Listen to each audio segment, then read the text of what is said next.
Kembali lagi bersama saya MG Listener. Menteri Luar Negeri Ibu Retno Marsudi pada hari Kamis lalu, pekan lalu melakukan pertemuan dengan perwakilan Taliban di sela-sela kunjungan kerja ke Doha, Qatar. Nah, pertanyaannya, apa arti pertemuan tersebut bagi Indonesia? Sudah bersama saya juru bicara Kementerian Luar Negeri, Bapak Teguh Faiza Syah dari Jakarta. Selamat pagi Pak Teguh. Selamat pagi Pak Yudi. Siap. Terima kasih nih Pak sudah bisa bergabung dengan kami di MG Radio. Nah, Iya. Pak Teguh, boleh dijelaskan apa saja poin-poin yang dibahas oleh Ibu Retno dengan pihak Taliban di Doha, Qatar, Pak? Seperti yang tadi disebutkan, memang pada tanggal 25 Agustus yang lalu Ibu Menlu berada di Qatar, tidak saja bertemu dengan pihak Taliban sebenarnya, tapi juga bertemu dengan pihak Amerika Serikat, utusan Zalmay, dan juga Menlu Qatar. Jadi pertemuan dengan tiga pihak tersebut lebih dalam konteks untuk dengan dua pihak Amerika dan Qatar untuk mendapatkan bertukar pandangan, melihat posisi masing-masing dan juga mendapatkan update dan prediksi ke depan arah perkembangan di Afghanistan. Sementara dengan pihak Taliban memang esensinya adalah untuk membahas harapan kita ke depannya seperti apa Taliban, Afghanistan di bawah Taliban. Jadi kurang lebihnya kalau yang kita cermati dari apa yang sudah disampaikan Ibu Menlu melalui media sosial dan beberapa statement disampaikan ke pihak media, esensi dari pembahasan adalah harapan Indonesia bahwa satu, pemerintahan Afghanistan ke depan haruslah bersifat inklusif yang memastikan tetap ada peran perempuan dalam pemerintahan dan kehidupan kemasyarakatan, dan juga memastikan bahwa Afghanistan tidak lagi menjadi tempat bersarangnya kelompok-kelompok teroris yang merupakan ancaman bagi negara-negara di sekitar, bahkan sampai ke wilayah lain di dunia. Jadi esensinya adalah tiga hal tersebut yang dibahas. Betul. Nah, salah satu poin yang ditekankan oleh Ibu Menteri adalah perempuan dan anak perempuan bisa bekerja dan bersekolah seperti laki-laki di Afghanistan. Apa yang latar belakangi ini menjadi hal yang harus ditekankan ke Taliban bahwa hak bagi perempuan dan anak-anak ini harus dijamin oleh Taliban? Begini, karena pada saat kita melihat proses menuju perdamaian, katakanlah sebelumnya ada satu proses dialog trilateral ya, yang difasilitasi oleh pihak Qatar antara pihak Taliban dan pemerintahan Afghanistan pada waktu itu. Indonesia pun mendapat peranan untuk menjadi teman dari katakanlah teman dari pihak mediator, dalam hal ini adalah Qatar. Dan salah satu yang kita dorong adalah bagaimana peran perempuan bisa ditingkatkan. Jadi dalam proses itulah Indonesia sudah melakukan investasi, melakukan dorongan contoh-contoh seperti komunikasi antara tokoh-tokoh perempuan Indonesia dengan tokoh-tokoh perempuan Afghanistan. Pada esensinya adalah peran atau tempat perempuan dalam politik menjadi salah satu yang diperhatikan dan prioritaskan oleh Kementerian Luar Negeri atau pemerintah Indonesia, karena kita meyakini melalui peran wanita ya atau perempuan yang meningkat, maka dia juga ikut berkontribusi terhadap perdamaian di satu negara. Karena katakanlah kalau kita melihat konflik ya, di mana konflik terjadi, yang paling menjadi korban adalah perempuan dan anak-anak. Jadi melalui pelibatan perempuan dalam politik, maka pengambilan keputusan dan lain-lain harus telah dengan sendirinya akan memperhatikan juga kepentingan atau sisi pandang pihak perempuan. Jadi pemerintah Indonesia sendiri berharap konflik yang terjadi di Afghanistan itu tidak mengorbankan perempuan dan anak-anak, bisa dibilang, karena bisa dibilang pihak yang mungkin akan sangat terdampak dengan konflik di dalam negeri tersebut ya Pak ya? Sebenarnya sudah ada studi ya, banyak studi dari studi konflik dan lain-lain yang menyebutkan bahwa dalam setiap konflik dimanapun, pihak yang sangat menjadi korban dari konflik tersebut adalah kelompok rentan. Dalam hal ini adalah perempuan dan anak-anak. Jadi kalau kita ingin membangun satu bangsa dalam konteks national building, misalnya, perhatian pada kelompok perempuan dan kelompok rentan lainnya tentunya harus diberikan atensi. Karena mereka juga menjadi bagian dari masyarakat dan bisa berkontribusi pada level keluarga atau komunitas bagi satu perdamaian dan katakanlah pembangunan sosial di masyarakat tersebut. Jadi itu sebabnya dalam banyak kesempatan peran Indonesia dalam menempatkan posisi perempuan secara proporsional dalam setiap permasalahan isu konflik menjadi salah satu yang diperhatikan. Jadi kalau kita cermati peran Kemlu dalam ini Ibu Menteri Luar Negeri dalam membawa agenda-agenda pesan-pesan peran perempuan ataupun perhatian terhadap isu perempuan sangatlah menonjol baik di forum multilateral, regional dan dalam hal ini dalam konteks interaksi kita dengan Afghanistan.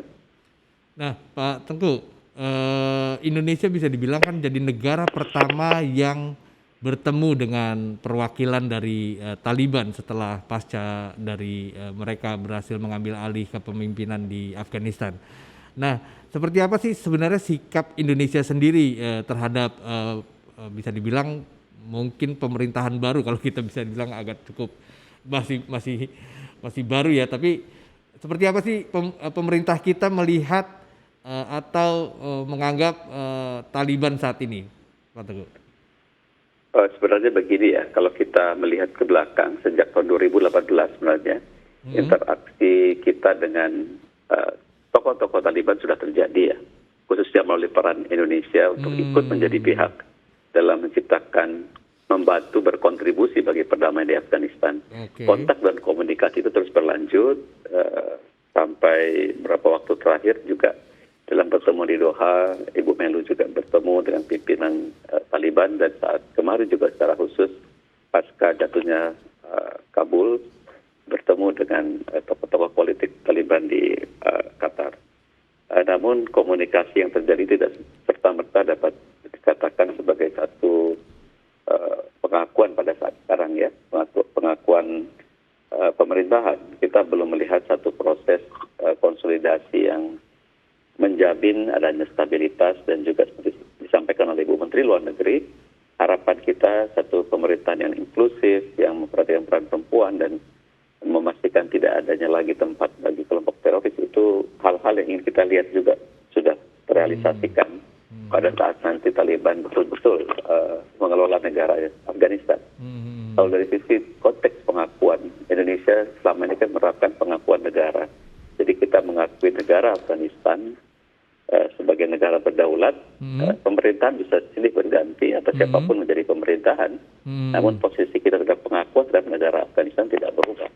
Jadi tidak harus terburu-buru, kita bisa memastikan terlebih dahulu bahwa terlepas belum mungkin dalam waktu dekat ada satu pengakuan, tapi komunikasi tetap terjaga dan misi Indonesia yang saat ini dioperasikan dari Islamabad bisa menjalankan perannya sebagai perwakilan Indonesia untuk Afghanistan. Untuk pengakuan pemerintah Indonesia memang belum mengakui pemerintahan Taliban saat ini sebagai definitif pemerintahan lah, bisa dibilang kayak gitu. Tapi bisa dibilang kan kita belajar dari ketika pemerintah Indonesia berupaya untuk melakukan desakan di Myanmar ketika junta militer mengkudeta pemerintahan saat itu.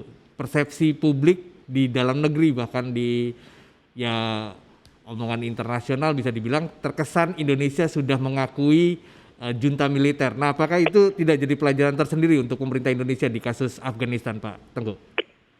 Sebenarnya kita tidak pada posisi mengakui pemerintahan junta militer di Myanmar ya. Siap. Ya, karena memang tujuannya adalah itu ya, sebenarnya untuk mendamaikan aja sebenarnya, lebih ke keinginan. Tidak ada statement satupun yang mengindikasikan bahwa kita mengakui pemerintahan di bawah militer. Karena pasca pemilu di sana kita pemerintah sudah menyampaikan ucapan selamat kepada menang pemilu pada waktu itu, yaitu Daw Aung San Suu Kyi, dan Presiden Jokowi sendiri sudah menyampaikan ucapan selamat. Posisi itu tidak berubah dan belum berubah sebenarnya. Proses politik di Myanmar masih berjalan dan kita belum satu kata pun menyatakan kita mengakui pemerintahan junta militer di sana. Dengan konteks Taliban, tidak semua negara bisa disejajarkan atau disamakan ya. Persepsi Taliban melihat kondisi negaranya mungkin berbeda dengan proses politik yang terjadi di Myanmar, karena mereka mungkin melihatnya sebagai pendudukan dan pihak asing. Jadi ada satu proses politik yang berbeda dengan apa yang kita hadapi di Myanmar. Namun pada intinya sebenarnya kita berharap ada satu rekonsiliasi nasional di Afghanistan. Dengan demikian siapapun nanti pemerintahan yang terbentuk mendapat support dan dukungan dari mayoritas masyarakat. Itu yang sebenarnya menjadi harapan semua negara dan menjadi harapan Indonesia. Untuk Indonesia sendiri seperti apa arti penting negara Afghanistan itu, Pak Teguh? Afghanistan kalau dari kita lihat dari sisi sejarahnya salah satu negara yang kita berhubungan dengan baik ya dari masa lalu dan ada persahabatan yang lintas generasi yang kita miliki dengan Afghanistan. Afghanistan dari sisi konteks geostrategis geopolitik terletak di wilayah Asia Tengah yang sangat strategis ya, berbatasan dengan daerah kunci, dan stabilitas di Afghanistan sangat penting bagi tidak hanya di negara kawasan tersebut tapi ke wilayah-wilayah lain. Pada masa lalu misalnya saat instabilitas sangat menonjol di sana, kita dihadapkan pada tantangan aksi terorisme yang terinspirasi dan yang warga kita ikut melakukan, katakanlah melakukan aksi bersenjata bersama kelompok-kelompok di sana dan juga melakukan aksi terorisme kemudian hari. Dan juga kita menyaksikan dampak dari peperangan terhadap peredaran obat-obat bius misalnya, dan juga impactnya ke wilayah di luar Asia Selatan. Dengan demikian, Asia Tengah. Dengan demikian, satu konflik ataupun instabilitas menimbulkan berbagai potensi ancaman langsung atau tidak langsung pada negara baik yang berbatasan langsung ataupun yang cukup jauh seperti Indonesia. Jadi hal seperti ini tentunya menjadi perhatian Indonesia. Kita berharap stabilitas di sana akan memberikan kontribusi terhadap stabilitas di kawasan secara luas. Ya. Nah, terkait kembali ke pertemuan Ibu Retno dan pihak Taliban sendiri, seperti apa jaminan dari pihak Taliban terkait permintaan Indonesia beberapa poin itu? Apakah mereka bisa dibilang menjamin itu akan dipenuhi, Pak Teguh? Sebenarnya apa yang disampaikan Indonesia juga berangkat dari statement-statement yang disampaikan oleh pihak Afghanistan. Mereka menyampaikan beberapa statement terbuka yang diantaranya memuat elemen-elemen tersebut, sehingga apa yang kita ingatkan kepada mereka juga bersumber pada komitmen yang telah mereka utarakan ke publik. Dengan demikian dunia atau masyarakat internasional ingin menyaksikan, mengikuti dengan cermat dan dari dekat bagaimana Afghanistan merealisasikan komitmen yang telah disampaikannya ke publik melalui juru bicaranya. Dengan demikian kita berharap proses itu menjadi bagian dari proses rekonsiliasi. Apa yang disebutkan tidak akan memaafkan mereka yang bekerja pada pemerintahan sebelumnya dan lain-lain. Kalau kita cermati, apabila betul diterapkan adalah menjadi bagian dari satu proses rekonsiliasi di sana. Namun semuanya tentunya berpulang pada masyarakat Afghanistan sendiri. Sejauh mana mereka bisa meyakini apa yang disampaikan tersebut dan siap melakukan perubahan bersama bagi Afghanistan yang lebih baik lagi. Apa yang dikatakan Taliban bisa dibilang beberapa kali statement mereka lewat juru bicaranya itu cukup mengejutkan dunia. Taliban yang sekarang sepertinya berbeda dengan Taliban beberapa tahun lalu.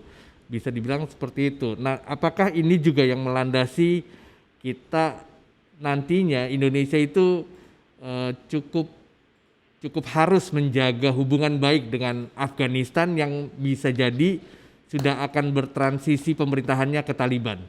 Begitu Pak Teguh?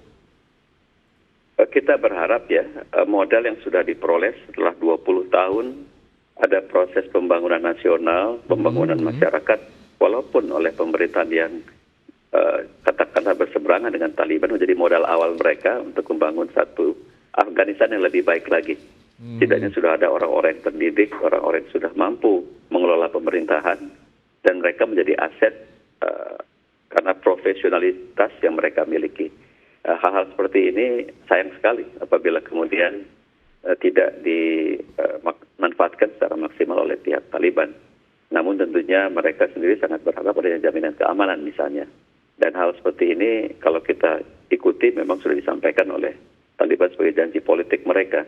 Mudah-mudahan saja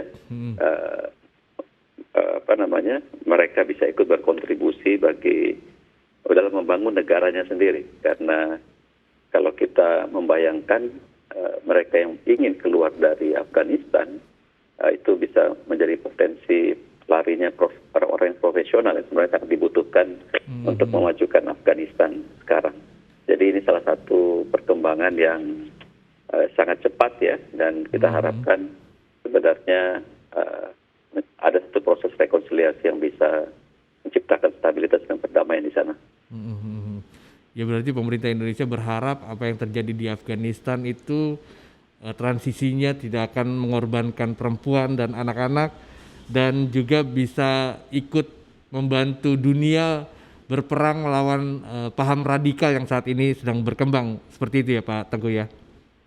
Kalau kita cermati memang statement mereka juga sudah jelas ya, tidak akan menjadikan wilayah negaranya sebagai tempat istilahnya breeding ground ya bagi kelompok-kelompok ekstremis. Ya, kita ingin memastikan bahwa itu benar terjadi, dan aksi pemboman bendera yang dilakukan oleh kelompok ISIS Kazakhstan ya.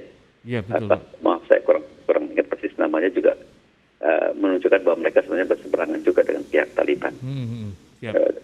Taliban menyatakan mereka ingin memerdekakan negaranya dan tidak memiliki niatan ekspansionis atau mengekspor ideologinya. Itu satu hal yang tentunya kita ingin cermati apakah demikian ceritanya. Tapi kalau memang kita runut ke belakang sejarahnya, memang mereka tidak bersifat ekspansionis, namun instabilitas di sana menyebabkan banyak orang yang ikut masuk dan katakanlah dalam tanda kutip melihat potensi untuk menjadi bagian dari perjuangan melawan penjajahan atau kelompok asing pada waktu itu ya. Siap.